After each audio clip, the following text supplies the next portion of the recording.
हुआ है और मैं ये मानता हूं कि कॉमेडी करने का भी अपना अधिकार है, व्यंग कसने का भी अधिकार है।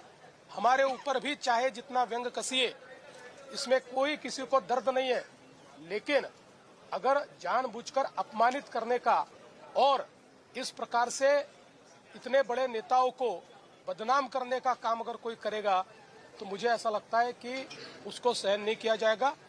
उस पर जो भी कानूनन कार्रवाई है वो कार्रवाई की जाएगी। तो इस बीच शाहिद अंसारी हमारे सहयोगी जुड़ गए हैं, उनका रुख करेंगे सीधे। शाहिद, जिस तरीके से कुणाल कामरा का जो बयान है वो चर्चाओं का केंद्र बना हुआ है, किस तरीके से एकनाथ शिंदे पर अभद्र टिप्पणी कुणाल कामरा के द्वारा की गई थी, जिसको लेकर अब विरोध होता नजर आ रहा है। शाहिद,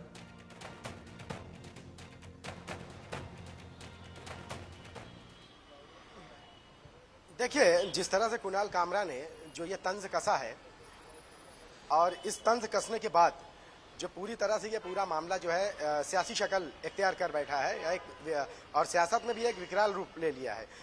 सत्ताधारी पक्ष जो है पूरी तरह से कुणाल कामरा को जो है उनके अंजाम तक पहुंचाने के लिए तैयार बैठा है। और अभी जितने भी सत्ता पक्ष के लोगों से बात हुई है उनका ये कहना है कि ये प्रॉपर एक प्लानिंग के तहत करवाया गया है। हालांकि कुणाल कामरा ने जो कहा है इसको लेकर विपक्ष जो कह रही है उनका कहना है कि ये तो जग जाहिर है, सब लोग ऐसे ही हमेशा से कहते आए हैं। लेकिन कुणाल कामरा का जो कहने का अंदाज बयां था वो थोड़ा सा अलग था। यही बात सत्ता पक्ष के लोगों को बुरी लगी, जिसको लेकर जो है उन्होंने पहले तो एफआईआर तो दर्ज कराई है, उसके बाद एफआईआर दर्ज कराने के बाद उनके स्टूडियो में तोड़फोड़ भी की है। हालांकि इस तोड़फोड़ करने के बाद भी मुंबई पुलिस ने उन लोगों के खिलाफ एफआईआर दर्ज की है। अभी नीलेश राणे से भी बातचीत हुई है तो उन्होंने ये बात कही है कि कल तक मैं नहीं जानता था कि वो कौन है।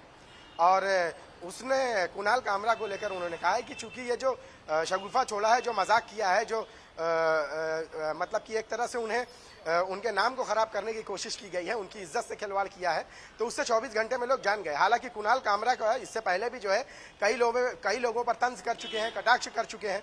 उनका जो फन है, उनकी जो कला है, अपने कला के जरिए उन्होंने ये सब कुछ किया है इससे पहले भी, और उसकी जद में जो है काफी लोग आए। अच्छा, अब इसके पहले भी देखिए कंगना रनावत जब थी तो उन्होंने उद्धव ठाकरे के उस बारे में जब बोला तो उसके बाद बीएमसी ने वहां पे भी जो है कार्रवाई की। चूंकि होता यह है कि महाराष्ट्र या मुंबई में जो है कोई भी घर, कोई भी बिल्डिंग, कोई भी इमारत बड़ी ही आसानी से जो है बीएमसी जो है उसे अपने कानून से बाहर कर सकती है, क्योंकि बहुत सारे ऐसी चीजें होती है जिसके वायलेशन होता है।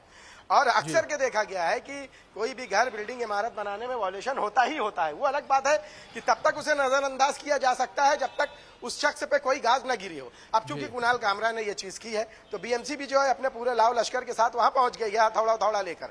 अब चूंकि बीएमसी, आप देखिए कि कुछ देर बाद जो है बीएमसी इसमें छानबीन करेगी और बीएमसी के जरिए ही ये पता चलेगा कि इसमें क्या लीगल है, क्या इनलीगल है। अब जो इनलीगल है तो जाहिर सी बात है वहां पे तो बुलडोजर कार्रवाई होना लाजमी है। अब देखिए कि देवेंद्र फडणवीस ने कहा है कि वो एकनाथ शिंदे जो है बहुत ही इज्जतदार शख्स हैं, उनको लोगों ने जो है चुन कर लाया है। कौन इज्जतदार है और कौन खुददार है ये तो इस चुनाव में पता ही चल गया है। अब जो बातें हैं जब उनके शिवसेना से छोड़ने के बाद से लेके अब तक गद्दार जो है उन्हें कहा ही जा रहा है। कुछ शिवसैनिक कह रहे हैं, राहों पे कह रहे हैं, लोग घर घर कह रहे हैं। बिल्कुल शायद जाहिर तौर पर मामले को लेकर विवाद जो है वो गहराता चला जा रहा है और लगातार अब जो है विवाद बढ़ता ही चला जा रहा है, जिस तरीके से कुणाल कामरा का बयान सामने आया। बहुत शुक्रिया जुड़ने के लिए और जानकारियों के लिए भी। तो दूसरी ओर लगातार अगर बात बयानों को लेकर की जाए तो बयान जो है वो आते नजर आ रहे हैं। इस बीच नीलेश राणे जो कि विधायक है शिवसेना से, उनका बयान भी निकलकर सामने आया। क्या कुछ कहा उन्होंने, सुनिए। कुणाल कामरा को लेकर सियासत तेज हो गई है और इस वक्त नीलेश राणे जी हमारे साथ मौजूद है। किस नजरिए से देखते हैं, कॉमेडी की गई है या किसी पे कटाक्ष किया गया है? इतना आक्रामक तेवर क्यों है? वो कुणाल कामरा का आपने कंटेंट अगर देखा होगा तो आपको समझ आ जाएगा, वो पैदाइशी नीच आदमी है। उसने अपने देश के खिलाफ, जिस देश का खाता है, जिस देश में पैसे कमाता है, उस देश के खिलाफ भी उसने बहुत सारी बातें की है। बाहर गांव जाके भी अपने देश की बदनामी की है। चीफ जस्टिस ऑफ इंडिया सम्माननीय मोदी जी, उनके ऊपर क्या क्या बोला गया है। तू क्या, तेरे को ठेका लेके रखा है तूने?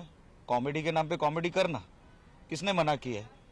हम तो इसको जानते भी नहीं थे। कल से मैंने जो इसका कंटेंट देखा है, इतना नीच लेवल पे जाके आदमी कैसा बात कर, मतलब उसको कुछ करना ही था।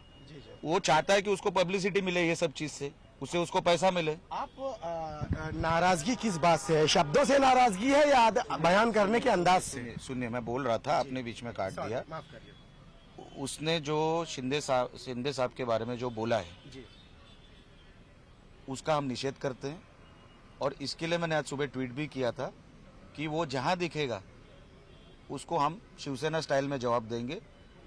ये फालतूगिरी हम लोग हमारे देश में, हमारे महाराष्ट्र में चलने नहीं देंगे। ऐसे लोगों को अभी अगर नहीं संभाला गया तो यह तो राज्यसभा की कार्यवाही जारी है। राज्यसभा में केंद्रीय मंत्री जेपी नड्डा का